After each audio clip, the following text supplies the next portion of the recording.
Hi, my name is Regina Valluzzi. I'm an acrylic painter, and I'm going to do a demonstration for you how to create swirling agate-like patterns in a clear film using Golden's clear tar gel medium.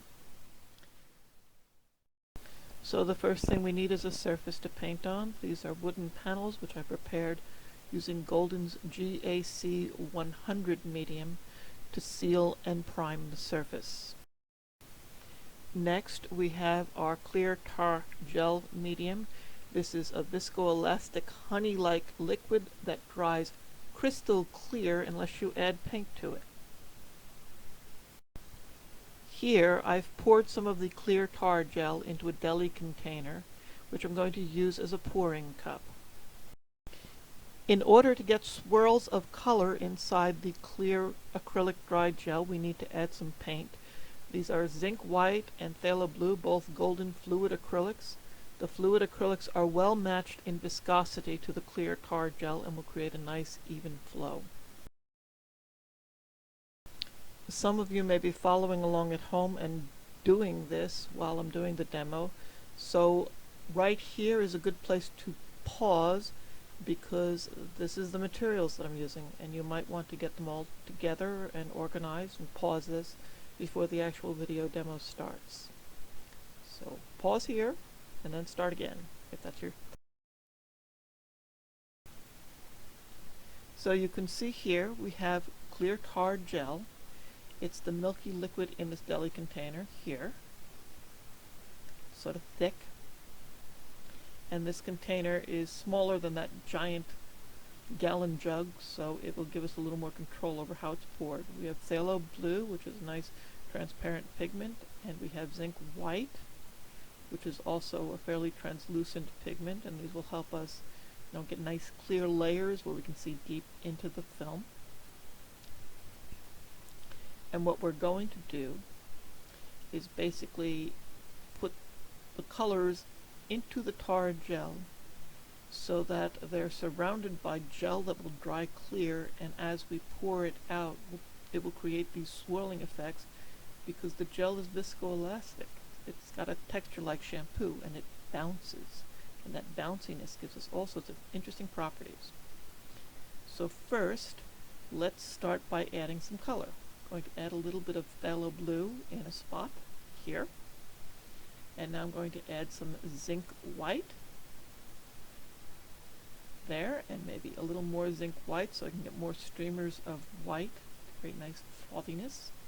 And you can see the three spots are well separated by quite a lot of the milky gel that's going to dry clear. You can see the white, you can see the blue, you can see the gel. Now I'm going to take a tool like a palette knife or a squeegee or even a brush and just incorporate and mix the color a little bit. I don't want to completely blend it into the gel, but I do want to get it a little bit mixed so that it doesn't come out as in chunks, basically. I want it to come out as smoothly as I can. So do a little more mixing here, and now you can see that the three spots are mixed with a little bit of the clear tar gel, and they're a little better incorporated, but they're still separated by quite a lot of the milky gel. And now we're ready to start pouring.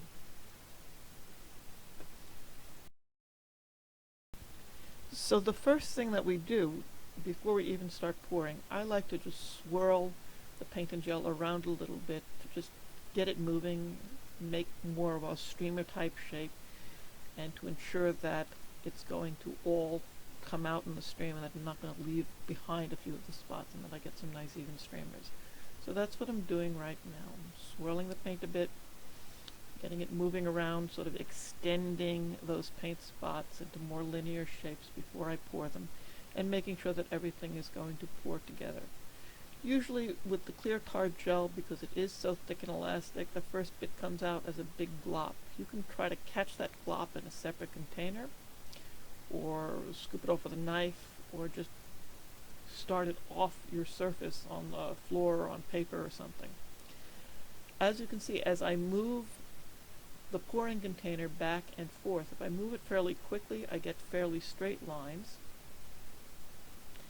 and these lines will dry with little streamers of color incorporated in them. Now as I move it a little more slowly, you can see the lines start to wiggle and bounce a little more, and if I move it, hold it in one place, I'll get a lot of those bouncing lines just stacking up on top of each other and get a complex layered agate-like structure. And then as I slowly move it across the surface, I get these wiggly lines. They're very small and a little bit hard to see, but they're very wiggly and sinusoidal, and that's because of the elasticity of the clear tar gel. It bounces a lot like honey or shampoo, and that elasticity gives you these very interesting patterns depending on how fast you move it and how fast you pour it. But it also is part of what prevents the colors from mixing as you pour them and helps you keep and retain separate streamers. This pour is basically finished, and you can see another interesting property of the clear tar gel is that it's raised off the surface a bit. You have these raised droplets that will dry to a fairly thick raised film, which is another nice thing that you can work with and use to create different patterns and textures and nice deep 3D clear film with a lot of structure inside it from the colors that you've used. I also like to do this this thing where I sort of scrape the leftovers together like cake batter while trying not to mix the colors too much, so that I can get every last bit out of there and create some more pours on top of the first ones. As you can see, this one contains a lot more gel media, and so it's going to be clearer. But when I show you the dry version of this, you'll see that even though it looks fairly clear, there's still quite a lot of colored structure and streamers and pattern in there. And you can layer things that are more clear on top of things that have more color, and you can layer different colors on top of each other, and you'll retain distinct layers with these deep three-dimensional patterns that go right into the film. And it's very much like creating your own acrylic agate. It really is. And it's a very interesting and unique look once these things are dry. Here I'm getting just the last little bits out. On to the surface of the wood.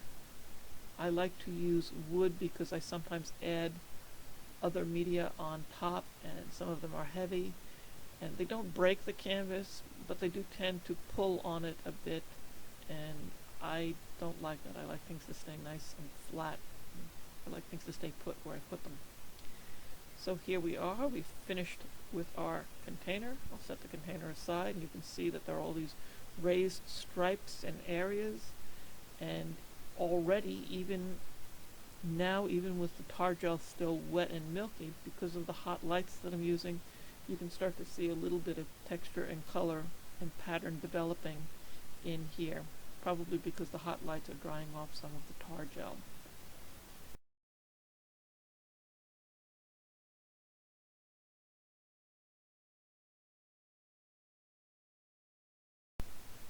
So this is kind of like one of those cooking shows where you have the time lapse after, and this is what that looks like once it's dry and the tar gel has dried clear. It still has a little ways to go, but it's very close. You can start to see a lot of the patterns, and this is just our cup full of liquid, so you can see what was left.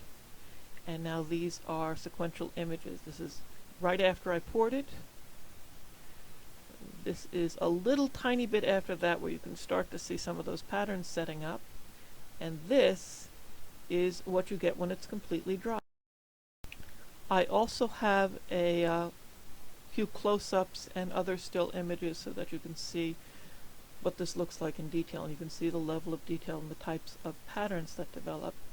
But in the straight line areas, there are stripes of color, and in some of the wiggly line areas, there are little wiggly intertwined areas of blue and white, and some of the thicker areas, just to the right of the center, there's a big blue dot, and that's where I was just sort of sitting on that area and letting a lot of the liquid pile up and form a pool. And that's where you'll see that there's quite a complex agate-like texture that has developed. There are other materials that you can use, other media that you can use that will give you similar effects. The clear tar gel is very elastic and very thick, so it will tend to give very well-defined sharp curves and very well-defined patterns inside the paint. Liquitex makes a string gel that will do something very similar. Golden also makes something called a self-leveling clear gel, and the self-leveling clear gel is a little bit thinner and a little less elastic, and so it forms more softly curved patterns, and because it's a little less elastic and a little thinner, what you'll find is that you don't get as hard of an edge between colors or between colors and clear, because the paint diffuses a little bit into the medium and it's not separated quite as well, because you can still get a lot of really interesting patterns using the self-leveling clear gel. It also doesn't form as much of a raised surface. So there we go. You can see these different areas of color. You can see how clear the tar gel is, and you can sort of see some of the patterns even at this magnification inside it that have developed. It makes for a very interesting abstract patterns. You can use it in certain areas.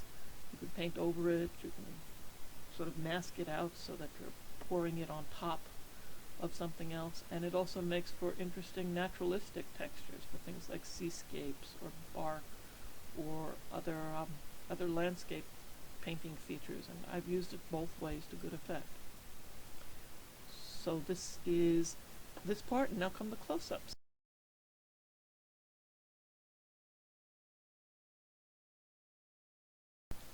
So this is the first of our close-up areas, and I was talking about some of those wiggly lines where you get a sinusoidal pattern, and you can see the clear gel with the color sort of embedded in it, and it's forming this wavy line because of the flow instability that you get with an elastic liquid. You can also see some more straight streamers to the side. Here again, some wiggly lines, and there are these thicker areas where the stuff is piled up, and you actually get this three-dimensional layering in the thick, glassy, clear film. You can also see some straight, striped areas where I moved the pouring cup pretty fast. Towards the bottom of this, you can see some more of those straight, striped areas from quickly moving the pouring cup. And up at the top, that's that big blue agate-like dot, and you can see how much complexity and depth and clarity with just blue, white, and clear tar gel you get in there. And then here are just some more areas where you can see some of those straight areas where I moved the jar very fast, much more clearly. And even where you're just getting straight striping, you can still see the blue and the white and a lot of pattern and complexity and these very, very, very fine lines and patterns.